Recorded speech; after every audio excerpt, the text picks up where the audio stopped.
ఏది అయినా ట్రై చెయ్యి ఆచి చికెన్ మసాలా. ఆచి చికెన్ మసాలా. Breaking news. తెలంగాణలోని పలు జిల్లాల్లో అకాల వర్షం బీభత్సం సృష్టించింది. ముఖ్యంగా ఉమ్మడి మెదక్, సంగారెడ్డి, సిద్దిపేట జిల్లాల్లో ఉరుములు మెరుపులతో కూడిన వడగళ్ల వాన దంచికొట్టింది. మెదక్ జిల్లాలో మీన్పూర్, లింగాయపల్లి, పొడిచెన్పల్లి గ్రామాల్లో వడగళ్లతో కూడిన వర్షం కురిసింది. సంగారెడ్డి జిల్లా ఆందోల్, పుల్కల్, జోగిపేట, జిన్నారం, మొగడంపల్లి మండలాల్లో పలుచోట్ల మోస్తరు వర్షం పడింది. భారీ వర్షం వల్ల టమాటా, మిర్చి, బీరా వంటి కూరగాయల తోటలు పూర్తిగా దెబ్బతిన్నాయి. ఈదురుగాలుల ధాటికి వరి, మొక్కజొన్న, పొద్దుతిరుగుడు పంటలు నెలకొరగడంతో రైతులకు అపార నష్టం వాటిల్లింది. దుబ్బాక వంటి ప్రాంతాల్లో గాలిదుమారం కారణంగా స్తంభాలు దెబ్బతిని విద్యుత్ సరఫరా నిలిచిపోయింది. కష్టపడి సాగు చేసిన పంట కళ్ల ముందే నాశనం కావడంతో రైతులు ఆవేదన వ్యక్తం చేస్తున్నారు.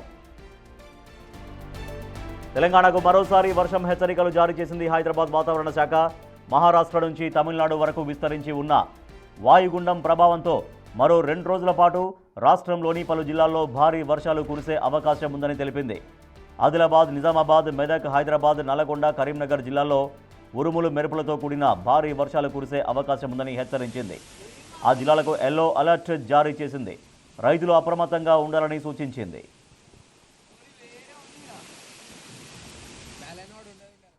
మెదక్ వ్యాప్తంగా కురిసిన వర్షానికి పంట నష్టం తీవ్రంగా వాటిల్లింది. మా ప్రతినిధి దుర్గారెడ్డి మరింత సమాచారం. సార్ దుర్గారెడ్డి, ఉమ్మడి మెదక్ జిల్లా వ్యాప్తంగా ఎక్కడెక్కడ ఎంత వర్షపాతం నమోదైంది?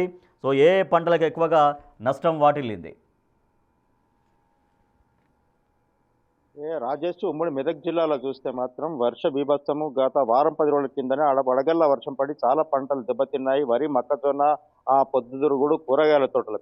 మరోసారి నిన్న సాయంత్రం 5 నుంచి 7 మధ్యలో మాత్రము రాళ్ల వర్షం పడ్డది. మెదక్, ఆందోళన, ఆ తర్వాత జిన్నారం, పాపన్నపేట, దుబ్బాక ఈ ప్రాంతంలో మాత్రము వర్ష ప్రభావం తీవ్రంగా ఉంది. వడగళ్ల వర్షంతో మాత్రం కూరగాయల పంటలు దెబ్బతిన్నాయి. ఆ తర్వాత విద్యుత్ సరఫరా నిలిచిపోయింది. కొన్ని పోళ్లకు కూడా ఏదైతే విద్యుత్ సరఫరా సంబంధించిన ఏదైతే పోలొంగిపోయినాయి దాంతో సంబంధించిన కొన్ని పంట పొలాలు కూడా దెబ్బతిన్న పరిస్థితి ఇక్కడ కనిపిస్తుంది.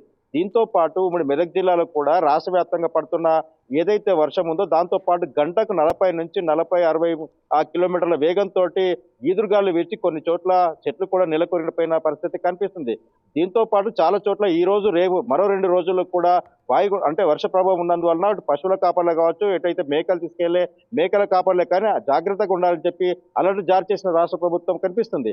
దీంతో పాటు బీరా, బీర్నేసు, పొద్దుతిరుగుడు, మొక్కజొన్న, వరి పంట పొలాలు. మనం ఒక వరి పంట చేనులో ఉన్నాం. తర్వాత నిన్న రాళ్ల వర్షానికి మాత్రం ఎక్కడైతే మనం చూస్తున్నామో పంటకు మీద కనిపించే వరి ఏదైతే ఉందో ఆ వరికి పైన కనిపించే అంతా రాళ్ల వర్షానికి దెబ్బతిని కనిపించిన పరిస్థితి కనిపిస్తుంది. దాంతో పాటు ఎక్కడైతే రాళ్ళు భారీగా పడ్డాయో ఆ పడ్డ మొక్క ఏదైతే ఎరుపు రంగు మారిందో దీంతో పాటు అక్కడ పంట కూడా కొన్ని చోట్ల ఇది లేటుగా వేసారు కనుక ఇంత కనిపిస్తుంది. మిగతా కొన్ని చోట్ల వరి పంట మాత్రం చాలా దెబ్బతిని నేలకు రాలిన పరిస్థితి కనిపిస్తుంది. కొన్ని చోట్ల మొక్కజొన్న, ఆ తర్వాత పొద్దుతిరుగుడు, ఇతర పంట పొలాలు కూడా వంగిపోయిన పరిస్థితి కనిపిస్తుంది. రైతులంతా ఆవేదన, ఆందోళన వ్యక్తం చేస్తున్నారు. 6 కాలం శ్రమించి పండించిన పంట అంతా కూడా నేలపాలవుతుంది. మాకు ఏదైనా ప్రభుత్వం ఆర్థిక సాయం చేస్తే బాగుండు, లేకుంటే వేల కోట్ల రూపాయలు పెట్టుబడి, లక్షల రూపాయలు పెట్టుబడి పెట్టి నష్టపోయినాం కనుక కొంత ఆదుకుంటే బాగుంటుందని చెప్తున్నారు. గతంలోనే ఏదైతే వడగళ్ల వర్షం పడ్డదో ఆ ప్రాంతానికి వెళ్ళిన ఇరిగేషన్, రెవెన్యూ అధికారులంతా కూడా 6 నుంచి 7 వేల వరకు పంట నష్టం జరిగిందని చెప్పి రాష్ట్ర ప్రభుత్వానికి ఉమ్మడి మెదక్ జిల్లాకు సంబంధించిన జిల్లా కలెక్టర్లు ఒక నివేదిక సమర్పించారు. ఇప్పటి వరకు కూడా ఆ రైతులకు న్యాయం చేస్తామన్నారు. నష్టపరిహారం రాలేదని చెప్తున్నారు.